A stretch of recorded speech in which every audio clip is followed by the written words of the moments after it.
Assalamualaikum warahmatullahi wabarakatuh. Saya dari permateri pertama, Aini Fitria, INPM 1969-10468 akan mempresentasikan seminar proposal kami. Yang pertama yaitu ada latar belakang. Latar belakang membaca merupakan faktor penting dalam proses pembelajaran di sekolah. Dengan membaca, seseorang memperoleh informasi. Majunya peradaban suatu bangsa berjalan seiring dengan majunya teknologi dan pengetahuan yang dimiliki bangsa tersebut.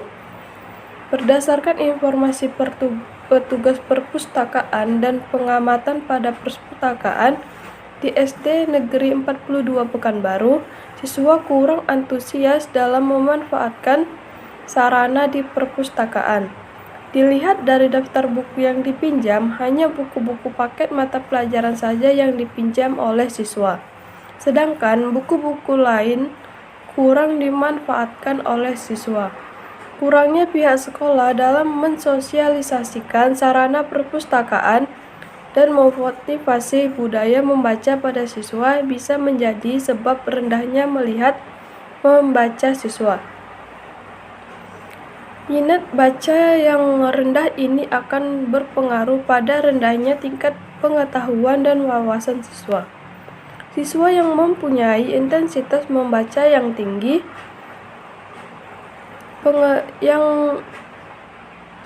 yang tinggi akan memiliki tingkat pengetahuan dan wawasan yang luas. Lalu yang kedua yaitu ada identifikasi masalah. Yang pertama yaitu rendahnya minat membaca siswa di SDN 42 Pekanbaru.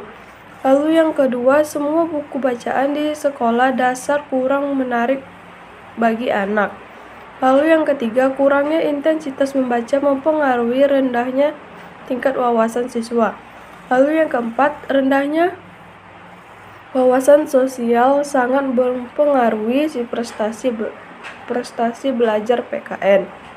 Yang kelima, banyak siswa yang kurang memahami dengan baik isi bacaan pada mata pelajaran PKN. Lalu yang keenam, minat siswa terhadap mata pelajaran PKN yang rendah. Lalu yang ketujuh, prestasi belajar PKN rendah dibandingkan mata pelajaran pokok lainnya. Lalu selanjutnya itu ada rumusan masalah.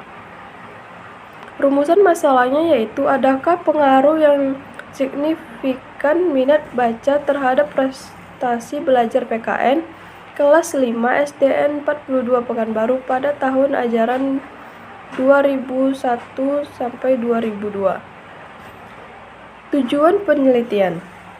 Tujuan penelitian yaitu untuk mengetahui pengaruh minat baca terhadap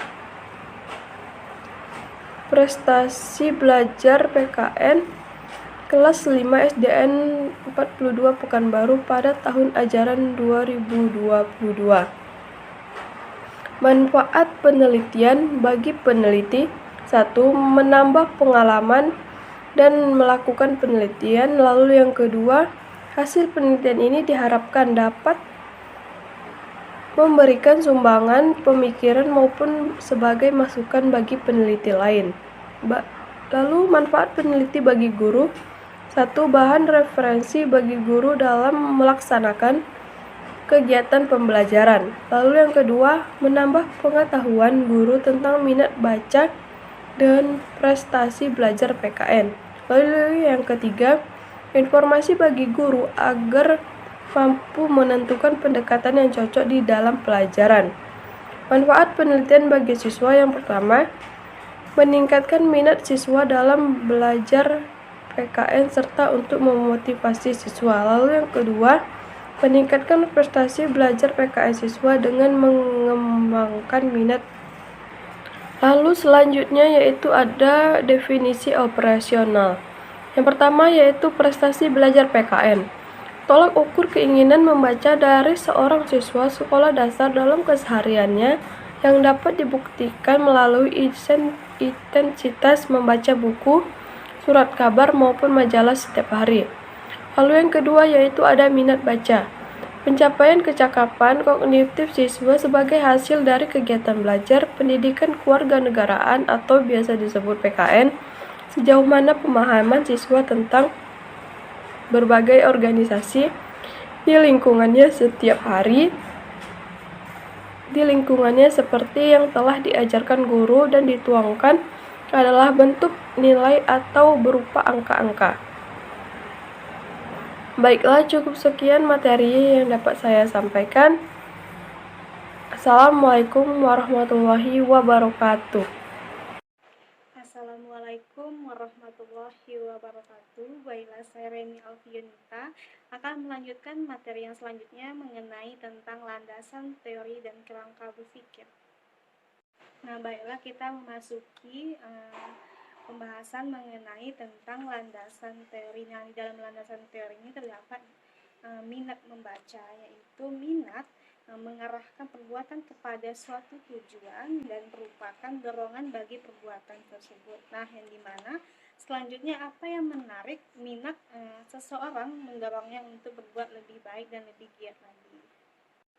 Nah, yang selanjutnya di dalam landasan teori tersebut terdapat karakteristik siswa sekolah dasar. Nah, yang dimana masa sekolah dasar atau sering disebut dengan masa kanak-kanak paling terakhir, yang dimana masa ini dialami anak usia 6 tahun sampai anak masuk pubertas, yaitu usia 11 sampai dengan 13 tahun. Nah, yang selanjutnya itu ada prestasi belajar. Nah, bahwa prestasi belajar adalah penguasaan pengetahuan atau keterampilan yang dikembangkan melalui sebuah mata pelajaran yang lazimnya ditunjukkan dengan nilai atau angka nilai yang diberikan oleh seorang guru. Pembahasan yang selanjutnya yaitu mengenai tentang kerangka berpikir. Nah, banyak faktor yang berpengaruh terhadap prestasi belajar pendidikan kewarganegaraan. Nah, yang dimana antara lain adalah faktor fisiologis dan psikologis. Nah, yang dimana adapun faktor fisiologis adalah kondisi fisik dan panca indera, sedangkan faktor psikologis antara lain yaitu ada minat, motivasi, dan kemampuan kognitif. Faktor tersebut dapat digambarkan dalam sebuah diagram seperti yang kita tampilkan pada PPT, yaitu ada kondisi fisik, kondisi panca indera, minat baca, motivasi, dan kemampuan kognitif. Nah, yang dimana bagi pelajar, khususnya siswa sekolah dasar, membaca akan membuka jendela pengetahuan bagi siswa tersebut, yang dimana membaca bagi siswa sekolah dasar tidak terpaku pada membaca buku pelajaran saja, tetapi juga dapat diperoleh melalui surat kabar, majalah, bahkan di dalam sebuah buku cerita. Tetapi masa usia sekolah dasar sering disebut sebagai masa keserasian anak lebih mudah dididik daripada masa sebelum dan sesudahnya. Oleh karena itu, bila budaya membaca dimiliki oleh anak usia sekolah dasar, akan mampu mengembangkan kemampuan intelektual anak secara optimal. Itulah tadi yang dapat saya sampaikan mengenai tentang landasan teori dan kerangka berpikir. Assalamualaikum warahmatullahi wabarakatuh. Perkenalkan, nama saya Siti Nurhaliza, NPM 1969-10194. Di sini saya sebagai pemateri ketiga akan menjelaskan bagian metodologi penelitian. Yaitu yang pertama ada pendekatan penelitian, di mana penelitian ini merupakan penelitian ex post fakta yang merupakan salah satu dari beberapa metode, yaitu penelitian kuantitatif. Selanjutnya ada variabel penelitian, di mana variabel penelitian ini terbagi dua, yaitu ada variabel bebas dan variabel terikat. Variabel bebas ini dilambangkan dengan X dalam penelitian ini adalah minat membaca, sedangkan variabel terikat dilambangkan dengan Y dalam penelitian ini adalah prestasi belajar PKN. Selanjutnya ada tempat dan waktu penelitian, di mana tempat penelitian ini di SD Negeri 42 Pekanbaru. Waktunya yaitu pada 1 Maret 2022 sampai 31 Maret 2022. Selanjutnya ada populasi dan sampel. Populasinya yaitu seluruh siswa kelas 5 di SD Negeri 42 Pekanbaru yang berjumlah 70 orang. Sampel yang didapatkan yaitu dengan rumus William G. Rotkan. Selanjutnya ada metode pengumpulan data. Di sini metode pengumpulan datanya ada menggunakan kuesioner dan tes hasil belajar, di mana kuesioner ini memberi seperangkat pertanyaan ataupun pertanyaan tertulis kepada responden. Sedangkan tes hasil belajar yaitu serentetan pertanyaan ataupun latihan yang digunakan untuk mengukur keterampilan dan pengetahuan intelijensi. Selanjutnya yaitu ada instrumen penelitian. Di sini kami menggunakan lembar kuesioner dan soal tes. Selanjutnya uji instrumennya kami menggunakan uji validitas instrumen dan uji reliabilitas instrumen. Dan terakhir yaitu teknik analisis datanya. Di sini teknik analisis datanya menggunakan statistik deskriptif, uji prasyarat analisis, dan uji hipotesis. Mungkin cukup segitu penjelasan dari saya. Sekian dan terima kasih. Wassalamualaikum warahmatullahi wabarakatuh.